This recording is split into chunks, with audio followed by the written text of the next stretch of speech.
आज आरती बहुत बहुत ज़्यादा ही खुश थी। आज के ही दिन कि उसे न जाने कितने वर्षों से प्रतीक्षा थी।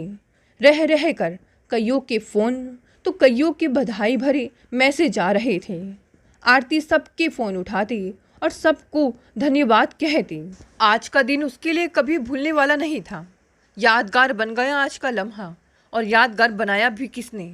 शिवानी ने। इतने परिश्रम के बाद शिवानी ने परीक्षा उत्तीर्ण कर ली है। आरती के जीवन में इससे पहले कुछ अच्छा हुआ हो ऐसा तो याद ही नहीं आता उसे। इसीलिए तो जी भर कर कुछ भी नहीं हो पा रही। उसकी खुशी में एक सहमापन है। कहीं कोई उसे उसकी खुशी छीन ना ले।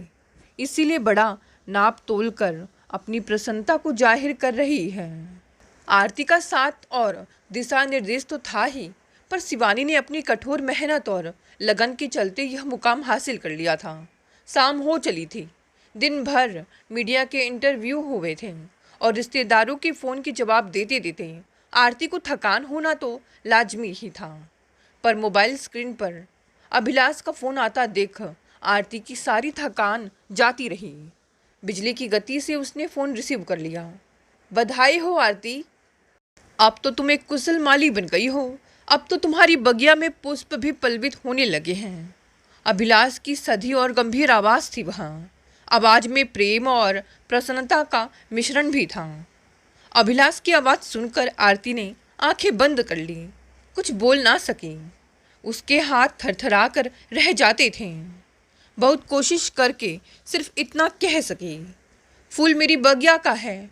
घास फूस भले ही मैंने हटाई है, पर एक पौधे को खाद पानी और जिस पोषण की आवश्यकता होती है वह तो उसे तुम ही ने दिया है अभिलाष। यह बहुत धीमी आवाज़ थी आरती की। कुछ देर तक दोनों बिना कुछ बोले ही एक दूसरे से फ़ोन लाइन के जरिए जुड़े रहे। अभिलाष ने इस खामोशी को तोड़ते हुए कहा कि वह एक आवश्यक कार्य से बेंगलुरु जा रहा है, आते ही मिलने आएगा। अभिलाष का फ़ोन कट चुका था। आरती ने देखा कि शिवानी अब भी कागजों में सिर झुकाए कुछ कर रही है। अब तो बस कर, आजा, रात हो चली है। माँ की आवाज़ सुनकर शिवानी ने अभी आ रही हूँ कहकर बात को टाल दिया और फिर अपने कागजों में व्यस्त हो गई। आरती बिस्तर पर लेट गई थी। उसके कानों में पड़ोसियों के स्वर गूंज रहे थे। कोई कह रहा था, इतनी काबिल लड़की का रिश्ता तो खुद लड़के वाले मांगने आएंगे। तो किसी की आवाज़ आई, अरे अब समाज बदल चुका है। टॉपर लड़की की जाति माने नहीं रखती। समाज समाज कभी नहीं बदलता। वह तो बना रहता है निर्दयी और मौका परस्त। यह समाज अपने अनुसार सारे नियम गढ़ता है और अपने तरीके से ही उन्हें परिभाषित करता आया है। यह समाज तो तब भी था जब आरती की उम्र 22 साल की थी। विश्वविद्यालय से एमए कर रही थी और आगे चलकर अपने पिता की तरह एक प्रोफेसर बनना चाहती थी। आरती का अतीत बहुत कठोर था। वह उसे कभी याद नहीं करती थी, पर आज ना चाहते हुए भी वह अतीत की लहरों में गोते लगाने लगी थी। उस लड़की से आरती की मुलाकात कॉलेज कैंपस में हुई थी। अभिलाष नाम था उसका। सामान्य सा दिखने वाला अभिलाष फाइन आर्ट की पढ़ाई कर रहा था। कला में उसकी गहरी रुचि थी। उसकी यही रुचि अपने को और भी तब दिखाई देती है जब विश्वविद्यालय में कोई सांस्कृतिक कार्यक्रम होना होता। स्टेज की सजावट से लेकर मुख्य द्वार तक सारी सजावट का जिम्मा अभिलाष के कंधों पर ही तो होता था और अभिलाष को तो जैसे जिम्मेदारियां ओढ़ने व उन्हें निभाने में आनंद आता था। वह बखूबी अपनी जिम्मेदारियां निभाता। इसीलिए सभी प्रोफेसर और लड़कियां उसे बहुत पसंद करते थे। आरती को लेखन का शौक था ही और वह किताबों और समाचार पत्रों में आर्टिकल्स आदि लिखा भी करती थी, पर उसी मूर्ति या चित्रकला में अधिक रुचि नहीं थी। पता नहीं अब इस पत्थर की मूर्ति में क्या अच्छा लगता है लोगों को।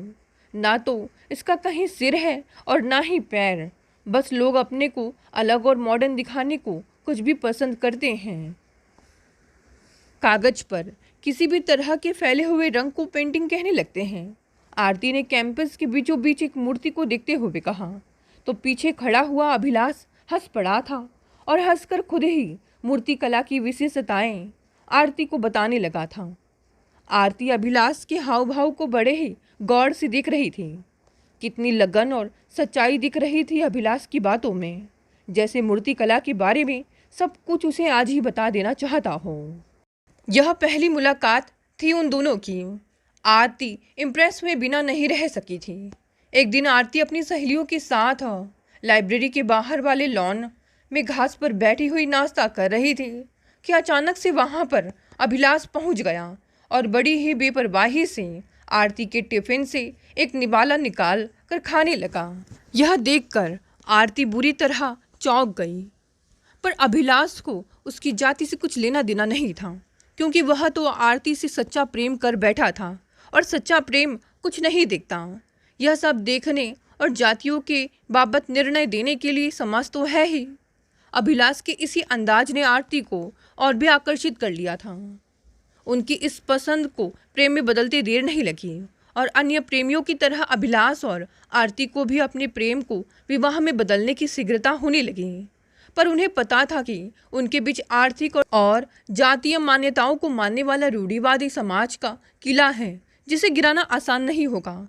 और इसी समाज की दुहाई अभिलाष के पिताजी ने उसे और दोनों परिवारों के बीच का आर्थिक अंतर भी समझाया। आरती से शादी करने को मना कर दिया। अभिलाष के पिता का कपड़ों का कारोबार था और अभिलाष अभी आर्थिक रूप से स्वतंत्र न था, इसीलिए पिताजी का विरोध नहीं कर सका। अपने ही प्रेम का डैम तोड़ते हुए देखा था अभिलाष ने।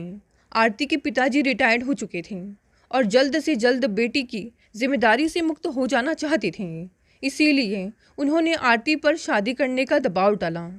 आज शायद आरती की माँ जिंदा होती तो अपने मन का दुख वह उनसे कह लेती, पर पिताजी से वह अपने प्रेम के बारे में क्या कहें। आरती जान चुकी थी कि वह अभिलाष के परिवार की बहू तो नहीं बन सकती, इसीलिए अनमने मन से ही सही, पर उसने भी शादी के लिए हाँ कर दी। आज अभिलाष और आरती ने आखिरी मुलाकात की, जिसे सबसे अधिक चाहा जाए। जब वह हासिल ना हो तो जीने से क्या लाभ। निराश थी आरती। अभिलाष भी टूट चुका था, पर वह जानता था कि उसे कमज़ोर नहीं पड़ना है, नहीं तो आरती और भी टूट जाएगी। इसीलिए उसने आरती को समझाने का प्रयास किया और उस पर भले ही इमोशंस हावी थे, पर वह अभी जीवन की सच्चाई जानती थी ही। सो उन दोनों ने मुस्कुराकर भारी मन से बिता ली। जाते समय अभिलाष ने कहा कि क्योंकि उसके पिता का बिजनेस इसी शहर में है, इसीलिए जब भी वह मायके आए तो उससे मुलाकात जरूर करे, पर आरती ने ऐसा करने से साफ मना कर दिया। अब तुम मेरे हृदय की धड़कन बन चुके हो, जो हर पल हमारे शरीर में रहती है, पर धड़कन से प्रत्यक्ष मिलना तो नहीं हो पाता। और वैसे भी मुझे भारतीय नारी के पतिव्रत धर्म का पालन भी तो करना है। सो शादी के बाद तुमसे मिलना ठीक नहीं होगा। यह बात कठोर जरूर थी, पर आरती ने जानबूझकर ऐसी नाटकीय अंदाज में कहा कि माहौल हल्का फुल्का हो गया। आरती ने अभिलाष के सामने ही उसका मोबाइल नंबर भी डिलीट कर दिया। आरती का विवाह हो गया। वह पिताजी को अकेला छोड़ आई। आरती अधीर हो रही थी, पर पिताजी की शिक्षाओं ने ही उसे धैर्य रखना सिखाया था। आरती के पति राज एक प्राइवेट कंपनी में मैनेजर थे और अच्छी सैलरी के चलते अच्छा लाइफस्टाइल था उनका। प्रकृति स्त्रियों को सहज ही हर माहौल को स्वीकारने और उसमें ढालने का स्वभाव देती है। शादी के 2 साल बीत गए थे, पर इन 2 सालों में आरती अभिलाष को भूल नहीं पाई थी। भला धड़कन को हृदय से निकाल देने पर तो जो भी बचेगा वो तो मृत ही होगा ना। आरती भी धीरे धीरे ससुराल में खुश रहने का प्रयास कर रही थी।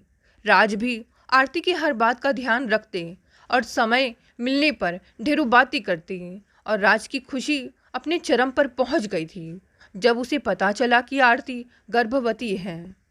मैं पढ़ाई लिखाई करके भी सरकारी नौकरी नहीं पा सका, पर अपने होने वाले बच्चे को इस काबिल बनाऊंगा कि वह एक सरकारी नौकरी जरूर कर सके। आरती ने एक बेटी को जन्म दिया।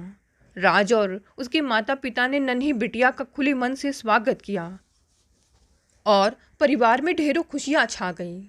जीवन का कोई फिक्स्ड पैटर्न नहीं होता, वह तो चलता है समुद्र की लहरों की तरह, कभी ऊपर तो कभी नीचे, कभी शांत होकर तो कभी शोर मचाता हुआ। और एक ऐसा ही भयानक शोर आरती के जीवन में तब आया जब राज की रोड दुर्घटना में मौत हो गई। आरती के लिए इससे दुख की बात क्या हो सकती थी। उसके सामने अभी पूरा जीवन पड़ा हुआ था और 6 साल की नन्ही बेटी की सारी जिम्मेदारी थी। राज की 13वीं होते ही आरती के सास ससुर का रंग ही बदल गया। वे सास ससुर तो राज के जीवित रहते कितना ध्यान रखते थे आरती का। वे उसके जाते ही कठोर और निर्मम व्यवहार करने लगे और राज की मौत का जिम्मेदार आरती व उसकी बेटी को बताने लगे। आरती ने जली कटी बातों को सुना और सहा भी, पर अब सास ससुर का जुल्म और बढ़ गया था, क्योंकि ताने सिर्फ आरती को ही नहीं बल्कि उसकी बेटी को भी दिए जा रहे थे और बेटी पर कोई भी आरोप सहन नहीं हुआ आरती को। उसने अपने पापा से बात की और अपना सारा सामान लेकर मायके चली आई। पिताजी रिटायर हो चले थे, सो आरती को 3 लोगों का खर्च उठाने के लिए सोचना था। इसीलिए उसने कलम उठाई और लिखना शुरू किया। आर्टिकल, कहानियाँ प्रकाशित भी हुए, पर जितना पेमेंट मिलता उतना इस महंगाई के दौर में बहुत कम साबित हुआ। और फिर बेटी के पालन पोषण का बोझ, सो आरती एक कोचिंग सेंटर में जाकर पढ़ाने लगी। जब वहाँ से समय मिलता तो घर जा जाकर ट्यूशन भी देती। बेटी शिवानी का स्कूल में दाखिले का समय आ गया था। उसका अच्छे स्कूल में दाखिला और उसके पालन पोषण की जिम्मेदारी बखूबी निभाई जा रही थी आरती। अब आरती के जीवन में भयानक लहरें तो ना थी, पर उनमें एक खामोशी थी, पर एक अज्ञात भय हमेशा बना ही रहता था और इस भय के साथ ही तो अब आरती को जीना था। वह भय एक दिन जीवंत रूप से फिर से आरती के सामने आ खड़ा होगा, यह उसने नहीं सोचा था। वह कोई और नहीं बल्कि अभिलाष ही था, जो आरती की सुनी मांग देखकर चकित रह गया था। बहुत कुछ कहना चाहा पर कह ना सका। आरती का मन भी अभिलाष को देखकर पूरी तरह भीग गया था। मॉल में कितनी गहमा गहमी थी, पर वे दोनों भीड़ में भी एक दूसरे से मौन संवाद कर रहे थे और अभिलाष कब, कैसे, क्यों जैसे सवाल अपने आप से ही किए जा रहा था। वे एक रोड एक्सीडेंट में गला रूंध गया था आरती का। अभिलाष ने बेटी को पुचकारा। कुछ समझ में ना आता देख आरती मॉल से बाहर जाने लगी, पर नन्ही शिवानी अभी और घूमना चाहती थी। शायद अभिलाष भी यही चाह रहा था कि आरती से कुछ और बातें कर सके, पर आरती बाहर की ओर निकल गई। एक विधवा के मन में किसी दूसरे पुरुष का ध्यान भी नहीं आना चाहिए। समाज की बनाई हुई ऐसी मान्यता के नाते अपने आप को दोषी मान रही थी आरती, पर उसके मन ने तो अभिलाष को कभी अलग नहीं माना था, तो फिर उसका ख्याल आने में भला क्या दोष। मॉल में हुई मुलाकात के ठीक 10 दिनों बाद अभिलाष आरती के घर आ पहुंचा। शिवानी के लिए कुछ गिफ्ट्स और चॉकलेट्स लेकर आया था वहाँ, और आरती व उसके पिता के सामने ही सीधे तरीके से उसने अपनी बात रख दी। मैंने अभी तक विवाह नहीं किया है। अगर तुम चाहो तो मैं तुम्हारे साथ बाकी का जीवन जीने को तैयार हूँ। अभिलाष ने इतना कहकर लंबी सांस ली थी, मानो कोई बोझ उतार दिया हो उसने। एक विधवा लड़की के पिता के लिए यह प्रस्ताव काफ़ी सुकून देने वाला था, पर आरती ने किसी भी प्रकार के रिश्ते को अपनाने से इनकार कर दिया। उसके मुताबिक वह इतना आराम से कमा लेती है कि अपनी बेटी को पढ़ा लिखा सके और अपने पिता का ध्यान रख सके। अभिलाष ने सोचा था कि एक बच्चे वाली विधवा उससे शादी करने के लिए सहर्ष राजी हो जाएगी, पर ऐसा नहीं हुआ। अभिलाष इस बात से आहत नहीं हुआ, बल्कि आरती के लिए उसके मन में प्यार और गहरा हो गया। कम से कम मेरी पुरानी दोस्ती को ध्यान में रखते हुए अपना मोबाइल नंबर ही दे दो, कभी कभी बात कर लूँगा। सकुचाते हुए आरती से नंबर मांग लिया था अभिलाष ने। 4 दिनों बाद ही आरती के मोबाइल पर अभिलाष का फ़ोन आया। अभिलाष ने कहा कि उसके एक दोस्त जो थिएटर में नाटकों का मंचन करते हैं, उन्हें हमेशा ही नई स्क्रिप्ट्स की आवश्यकता होती है। अगर आरती कुछ अच्छी कहानियाँ लिख दिया करे तो उसके बदले में उसे अच्छे पैसे मिल जाया करेंगे। अभिलाष का उसके जीवन में इस तरह से बहुत ज़्यादा दखल आरती को थोड़ा असहज जरूर कर रहा था, पर स्क्रिप्ट लिखने में उसे कुछ बुराई नज़र नहीं आई, इसीलिए उसने हाँ कर दी और नए ढंग की कहानियाँ लिखने पर काम शुरू कर दिया। धीरे धीरे आर्थिक हालत अब अच्छे हो चले थे। इस बीच अभिलाष अप्रत्यक्ष रूप से हर संभव मदद करने की कोशिश करता। मसलन आरती के मकान के निचले तल को किराए पर देने में उसका योगदान रहा था और शिवानी की पढ़ाई संबंधी हर सहायता करता। शिवानी भी अभिलाष से खूब लगाव रखती थी। शिवानी अब 12वीं की पढ़ाई कर चुकी थी और यूपीएससी की तैयारी करने के लिए कोचिंग करना चाहती थी। अभिलाष ने अपने पैसों से ही शिवानी का दाखिला सबसे अच्छे कोचिंग इंस्टीट्यूट में करा दिया था। जब आरती ने फीस लेने से मना किया तो अभिलाष ने झूठ बोल दिया कि फीस की कोई बात नहीं, अपने एक दोस्त का ही कोचिंग इंस्टीट्यूट है। अभिलाष का एक विधवा के घर आना जाना मोहल्ले वालों को अखर तो रहा था, पर कानाफूसी भी जारी थी।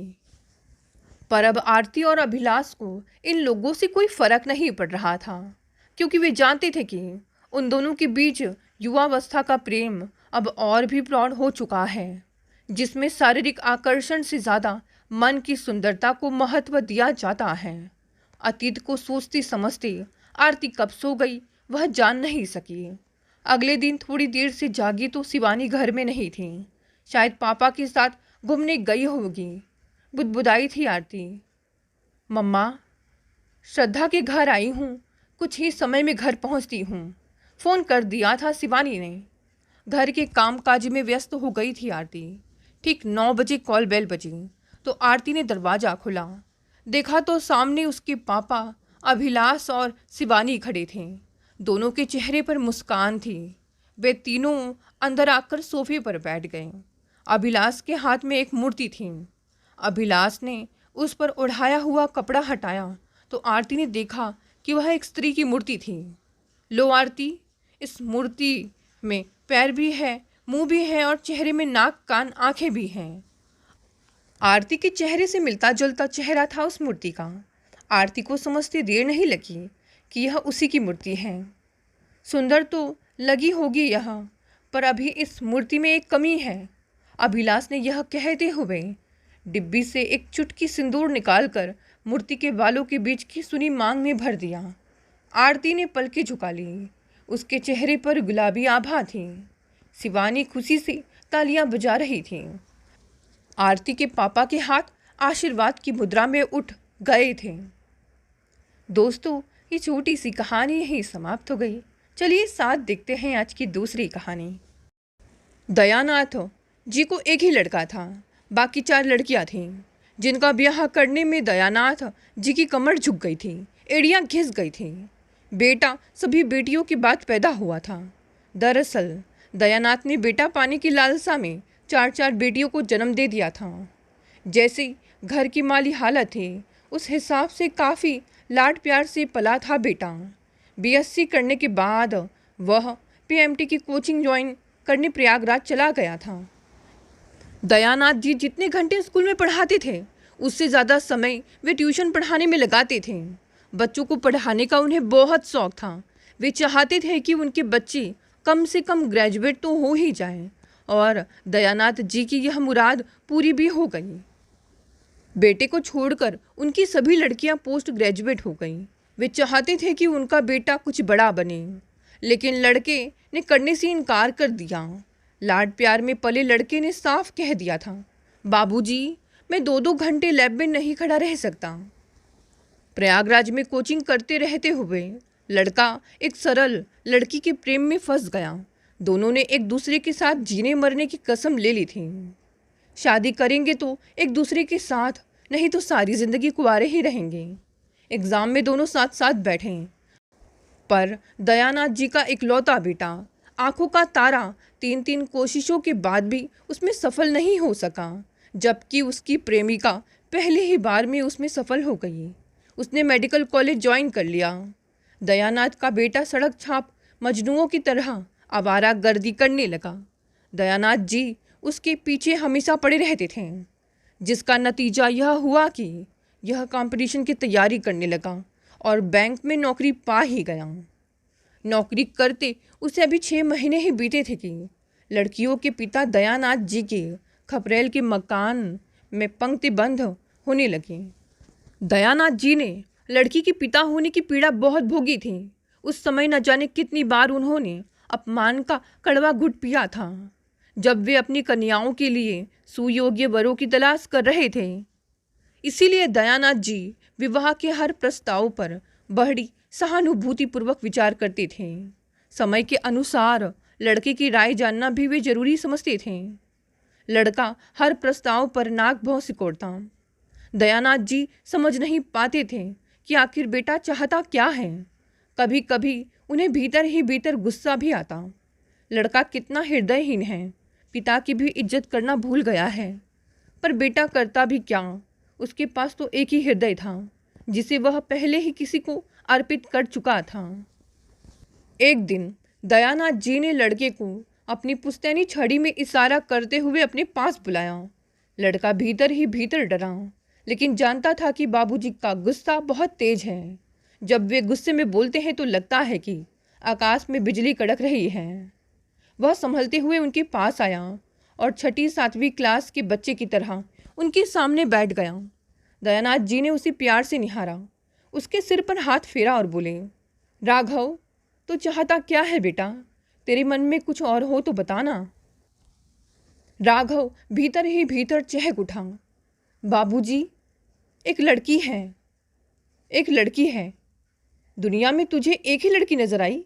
बाबूजी, वह लड़की है जिससे मैं शादी करना चाहता हूँ। किसकी लड़की है? कहाँ रहती है? उसके पिता का नाम आलोकनाथ है।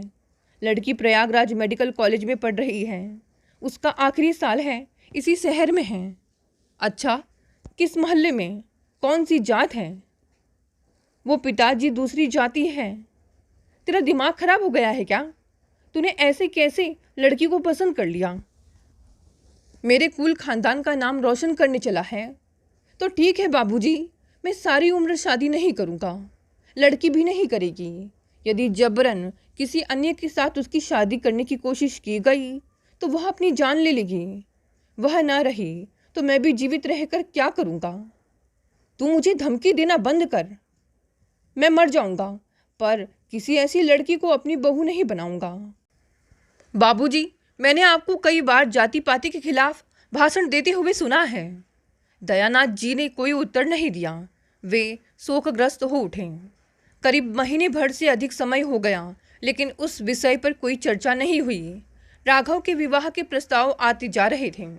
लड़का अभी शादी नहीं करना चाहता, यह कहकर बाबूजी सभी प्रस्तावों को टालते रहे।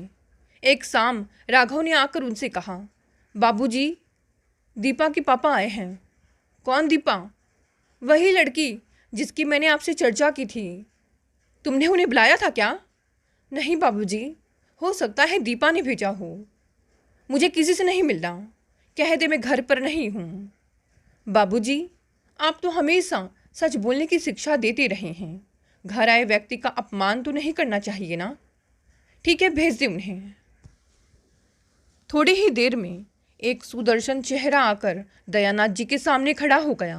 गौर वर्ण, लंबा कद, गोल भरा चेहरा, करीने से कटे बाल, आंखों पर सुनहरे फ्रेम का कीमती चश्मा, दुधिया रंग की पैंट शर्ट। आगंतुक ने हाथ जोड़कर उन्हें प्रणाम किया। दयानाथ जी ने उन्हें बैठने का इशारा किया। बैठते ही वह कहने लगे, मुझे आलोकनाथ कहते हैं। दयानाथ जी की आंखें आश्चर्य से फैल गई थी। वे चुपचाप आलोकनाथ जी को निहारते रहे। उनकी समझ में नहीं आ रहा था कि वे क्या उत्तर दें। आलोकनाथ उनका असमंजस भरा चेहरा भली भांति पढ़ चुके थे। ख्वासपुरा में मेरा घर है। मेरे 3 बेटियां और 2 बेटे हैं। दोनों बेटे इंजीनियरिंग कॉलेज में पढ़ रहे हैं। 2 बेटियां मेडिकल कॉलेज में हैं। तीसरी बेटी इंटर में है। बड़ी बेटी का यह आखिरी साल है। मेरी बड़ी बेटी दीपा आपके बेटे राघव से शादी करने की हट कर बैठी है। राघव उसका सहपाठी रहा है। मैंने उसे बहुत समझाया कि इस देश में जातीयता की जड़ें बहुत गहराई तक गई हैं। उसके घर वाले तुमको स्वीकार नहीं करेंगे। लेकिन दीपा की माँ ने मुझे समझाया कि एक बार में आपसे मिलकर आपकी राय जान लूँ। हो सकता है कि आप जाति पाति को ना मानते हों, इसीलिए आपको कह दिया। मेरी लड़की बड़ी जिद्दी है, मैं जानता हूँ कि वह कहीं और शादी करने को तैयार नहीं होगी। मैंने यदि उस पर दबाव डाला तो मैं इसे खो बैठूंगा। आप करते क्या हैं? जी, मैं प्रयागराज विश्वविद्यालय में समाजशास्त्र विभाग में रीडर हूँ। देखिए, आप एक बार मेरी लड़की, मेरी पत्नी और मेरे दूसरे बच्चों से मिल लें, उनसे बातचीत कर लें, हमारा रहन सहन देख लें। किसी प्रकार की औपचारिकता की ज़रूरत नहीं है। शायद आपको मेरा प्रस्ताव पसंद आ जाए। दयानाथ जी अभी कुछ नहीं बोल सके। उन्हें लगा जैसे आगंतुक ने उन्हें सम्मोहित कर लिया हो। अचानक उनके मुंह से स्वतः फूट पड़ा, कब आएं? अभी चलिए, अपनी मिसेस को भी ले चलिए, मैं आप लोगों को घर छोड़ जाऊंगा। ठीक है। और दयानाथ जी सपत्नी तैयार हो गए। वहाँ से लौट कर आए तो उनका सम्मोहन और गहरा हो गया था। घर के बाहर का लॉन, साज सज्जा, घर के सदस्यों का सरुचिपूर्ण व्यवहार, रहन सहन का ऊंचा स्तर, आलोकनाथ की पत्नी सुभद्रा, उनका रूप रंग, कद काठी, बातचीत का ढंग, सभी कुछ दयानाथ जी को प्रभावित कर गया। उनके मुख से स्वतः ही निकल पड़ा, मेरे बेटे की पसंद बुरी नहीं है। रात भर वे आलोकनाथ के बारे में सोचते रहे। वे दीपा से बहुत प्रभावित हुए थे। वही दशा दयानाथ जी की पत्नी की भी थी। सुबह होते होते उन्होंने निर्णय ले लिया, जिसकी सूचना उन्होंने फ़ोन पर आलोकनाथ को दे दी। 2 महीने बीतते बीतते राघव और दीपा की शादी हो गई। दीपा का MBBS पूरा हो चुका था। दौड़ धूप करके दीपा की नियुक्ति नज़दीक ही के एक स्वास्थ्य केंद्र पर कर दी गई। दीपा ने कुछ ही महीनों में दयानाथ जी के पूरे परिवार को अपनी व्यवहार कुशलता के बल पर अपने बस में कर लिया। राघव राजसी प्रकृति का व्यक्ति था। उसे अपने घर का खान पान अब पसंद नहीं आ रहा था। धीरे धीरे उसका ध्यान बाहर के खानों आदि की ओर तेजी से जाने लगा था। दयानाथ जी का खपरेल वाला चीर पुरातन मकान अब राघव को अपने स्तर की प्रतिकूल लगने लगा था। दीपा उन्हें समझाती, रुपए एकत्र होने दो, फिर जमीन लेकर कहीं ढंग का मकान बनवा लेंगे। पर अम्मा बाबूजी भी तो साथ होंगे ना? क्यों, वे कहाँ जाएंगे? वे तो रहेंगे ही। अब मुझे ये साग पात अच्छा नहीं लगता। मेरी लाइफस्टाइल अब बदल गई है दीपा। यह तभी संभव होगा जब हम अपना अलग मकान लेकर रहेंगे। यह नहीं हो सकता राघव। जब तक अम्मा बाबूजी हैं मैं इन्हें नहीं छोड़ सकती। मैं ऐसा काम कभी नहीं करूँगी जिससे अम्मा बाबूजी को किसी प्रकार का भी कष्ट पहुँचे। यही मुझे सिखाया गया है। मतलब तुम अम्मा बाबूजी के लिए मेरी भी भावनाओं का खून कर दोगी? तुम इसका जो भी अर्थ लगाओ, मेरे लिए अम्मा बाबूजी पहले हैं, बाद में तुम। अच्छा दीपा, यही तुम्हारा प्रेम है? तुम प्रेम की गलत परिभाषा दे रहे हो राघव। प्रेम संकुचित नहीं होता। सच्चा प्रेम जोड़ता है, तोड़ता नहीं। यह कहकर दीपा रसोई में जाने के लिए अपने कमरे से निकली तो सामने ससुर दयानाथ जी को खड़े दिखा तो ठिठक गई। दयानाथ जी ने आगे बढ़कर उसके सिर पर हाथ रखा और कहने लगे, बेटी, सचमुच तुम बड़े घर की लड़की हो। तुम्हारे सामने मेरा ही खून छोटा हो गया। हमारा बड़े होने का गर्व आज खंड खंड होकर बिखर गया। सुखी रहो बेटी। राघव हमेशा तुम्हारे अनुकूल रहे। कहते कहते दयानाथ जी का गला भर गया। उसके बाद और कुछ नहीं कह सके। वे बाहर बैठक में जाने के लिए आगे बढ़े ही थे कि दीपा ने उन्हें रोकते हुए कहा, बाबूजी, आपने मुझे इतना आशीष दिया, बदले में मुझे आपके चरण रस तो लेने दे। दयानाथ जी के बढ़ते कदम रुक गए। दीपा ने आगे बढ़कर उनकी चरण धूल अपने मस्तक पर लगाई। दयानाथ जी कुछ सोचते हुए से अपनी जगह पर ही खड़े रह गए। दोस्तों, ये कहानी यही समाप्त हो गई। कहानी पसंद आई तो इसे लाइक, शेयर और कमेंट करें। नए हैं तो चैनल को भी सब्सक्राइब कर लें। धन्यवाद दोस्तों, मिलते हैं कल एक नई कहानी।